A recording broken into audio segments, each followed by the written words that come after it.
দেশের এখন এই মুহূর্তে আজকের সারাদিনের আমি যদি ধরি খবরের আবার প্রথম সারিতে উঠে আসা যে নাম সেটা হচ্ছে এসআইআর। আজকের আমি অনুষ্ঠানটা খুব ভালো করে শুনতে বলবো আপনাদেরকে, কারণ এসআইআর নিয়ে অনেকগুলো আপডেট এবং রাজনৈতিক তর্ক বিতর্ক আজকে হয়েছে।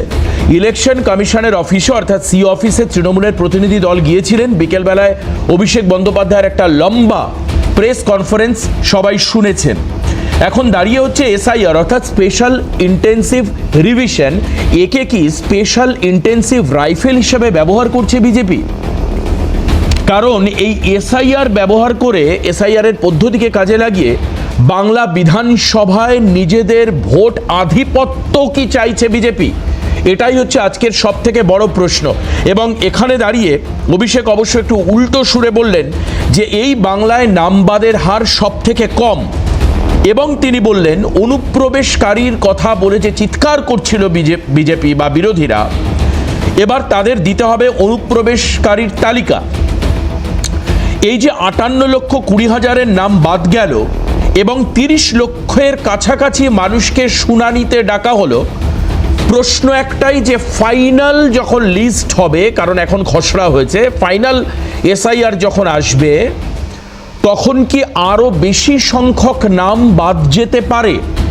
কারণ আজকে এই মর্মেই চন্দ্রিমা ভট্টাচার্য বলছিলেন যে এই গণতান্ত্রিক প্রক্রিয়াতে নাকি তাদের মনে হয়েছে ইলেকশন কমিশনের বা সিও দপ্তরের উদ্দেশ্যই হচ্ছে নাম বাদ দেওয়া, যেখানে উচিত হচ্ছে নাম ইনক্লুড করা। তিনি বলছিলেন গণতন্ত্রের ফ্লেভার হচ্ছে এটা, কিন্তু ইলেকশন কমিশন নাকি নাম বাদ দিতে চাইছে। এটা নিয়ে বারবার রাজনৈতিক মতামত, কখনো শান্তনু ঠাকুর বক্তব্যে বলেছেন 1 কোটি নাম বাদ যেতে পারে, আবার কখনো মমতা বন্দ্যোপাধ্যায় বলেছেন 1 কোটির উপর নাম বাদ যেতে পারে। অর্থাৎ এই যে বাদ দেওয়ার চেষ্টা হবে এরকম মানে 1 কোটি সংখ্যাটা বারবার করে উঠে এসছে। এখনো পর্যন্ত পাওয়া সংখ্যাটা তুলনামূলক কম।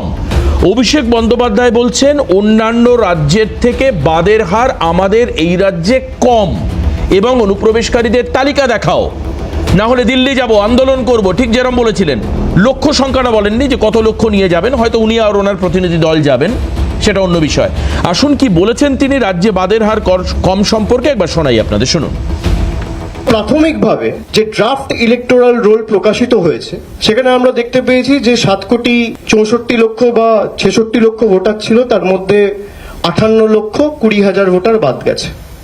তামিলনাড়ুর জনসংখ্যা হচ্ছে 7,75,00,000, সেখানে বাদ যাওয়া ভোটারের সংখ্যা হচ্ছে 57,30,000। আর আমি যদি জনসংখ্যার তুলনায় বাদ যাওয়ার পার্সেন্টেজ আপনাদের বলি, তাহলে পার্সেন্ট হচ্ছে 12.57%। গুজরাটে জনসংখ্যা 7,41,00,000, বাদ যাওয়ার সংখ্যা হচ্ছে 73,73,000, 73,73,000। যদি আমি শতাংশের নিরিখে দেখি তাহলে প্রায় 9.95 বা 10%। ছত্তিশগড় ডবল ইঞ্জিন সরকার, জনসংখ্যা প্রায় 3,12,00,000, টোটাল বাদ যাওয়া ভোটারের সংখ্যা হচ্ছে 27,34,000। পার্সেন্টেজ হিসেবে যদি আমি দেখি তাহলে 8.76%। কেরালা, দীর্ঘদিন সিপিএম ক্ষমতায়, প্রায় জনসংখ্যা 3,62,00,000, বাদ যাওয়া ভোটারের সংখ্যা 24,08,000। পার্সেন্টেজের তুলনায় যদি আমি দেখি, পার্সেন্টেজ 6.65%। এবং পশ্চিমবঙ্গ, জনসংখ্যা 10,05,00,000, বাদ যাওয়ার সংখ্যা হচ্ছে 58,20,000। শতাংশের নিরিখে যদি আমি জনসংখ্যার তুলনায় বাদ যাওয়ার পার্সেন্টেজ ধরি তাহলে 5.79%। সব থেকে কম ভোটার বাংলায় বাদ। এটা আমার ডেটা নয়, এটা মমতা বন্দ্যোপাধ্যায়ের সরকারের ডেটা নয়, এটা তৃণমূলের ডেটা নয়, এই ডেটা ইলেকশন কমিশনের ডেটা।